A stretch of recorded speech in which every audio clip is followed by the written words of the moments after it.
As you've heard, Clara Lemlich was just 23 years old when she got up on the stage at Cooper Union and called for the strike that became the uprising of the 20,000. We knew we wanted to include the voices of young women in our commemoration. So I'm pleased to introduce our next honoree, Kate Frucher, an example of a young woman who is dedicated to making change. Kate describes herself as an attorney turned entrepreneur. She was one of the key team that developed AmeriCorps, our national service program, and founded the Family Court Education Project to protect court-involved children.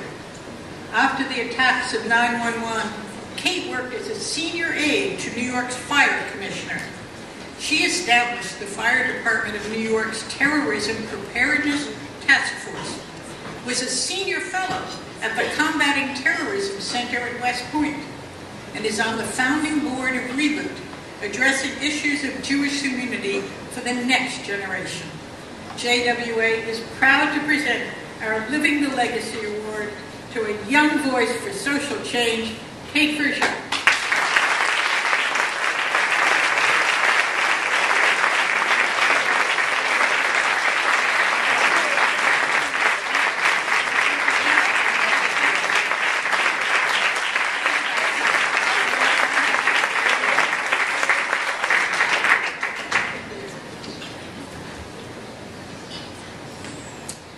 So before I start, I have to share with you all that this is actually the room that holds the holiday party for the fire department.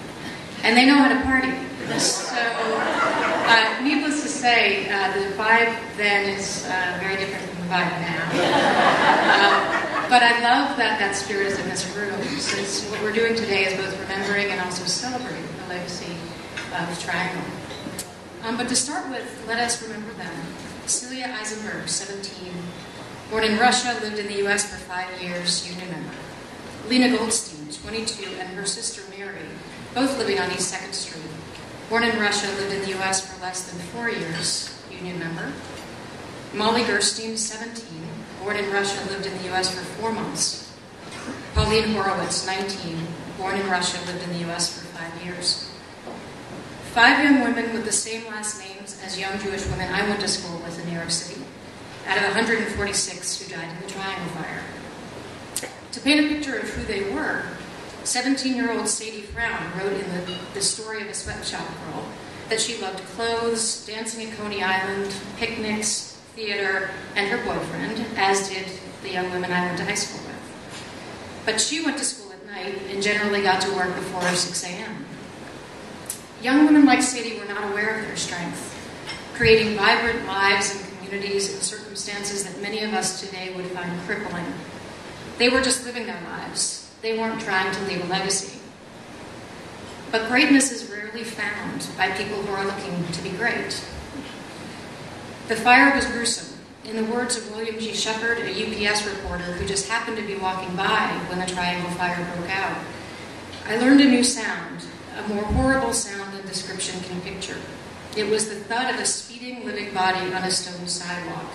62 thud deaths. I call them that because the sound and the thought of death came to me each time at the same instant. Nearly half of the girls jumped from windows, the rest were burned behind locked doors on the factory's 9th floor. And at trial, the owners charged with a single count of manslaughter for violating code were found not guilty. We are here today to celebrate as we commemorate, because the tragedy of this fire sparked action, and that doesn't always happen in the wake of tragedy. Great people like Rose Schneiderman, who responded to the tragedy, ensuring that others would not have the same fates, must also be remembered. What they did has given us workplace protections so essential that today they are like pillars in our office, part of the very architecture and completely taken for granted.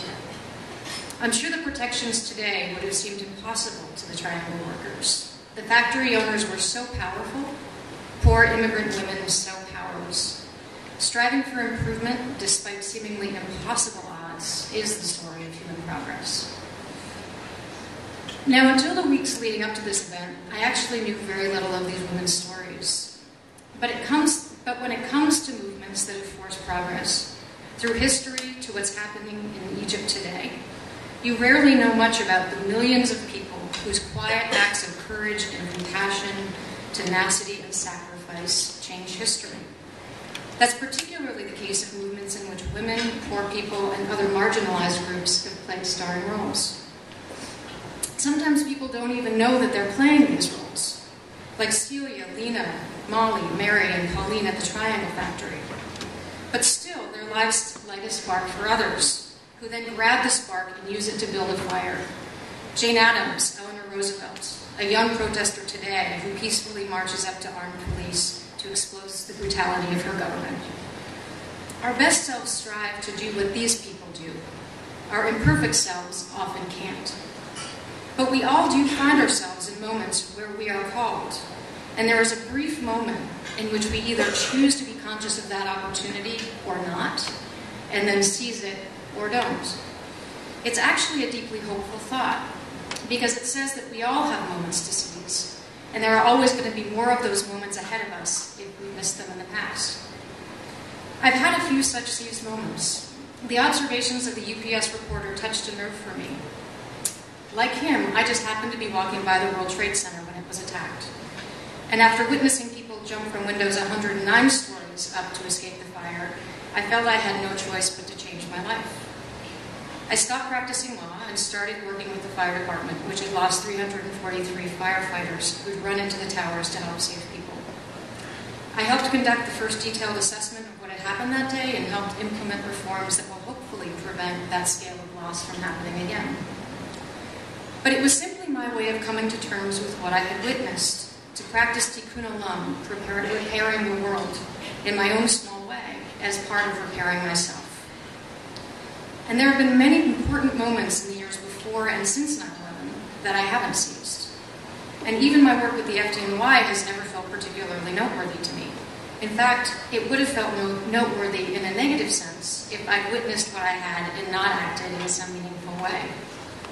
For that is the lens on the world I grew up with, as the daughter of socially active Jewish parents, as a member of New York's secular Jewish community that not only values but expects engagement with the tough social issues one encounters and with the challenges of our time. Of course, many members of this community bear the last names of the women we're commemorating today.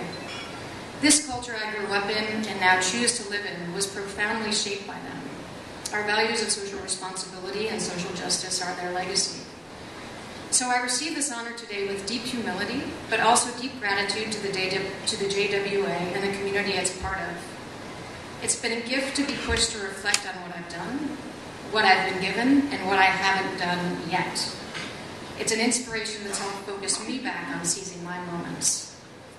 Let's continue to be inspired by the example of the women we're remembering today, and let's ensure that their spark continues to drive us to action. Our actions, no matter how big or small or visible, do matter and can bend history in the direction of justice. Thank you.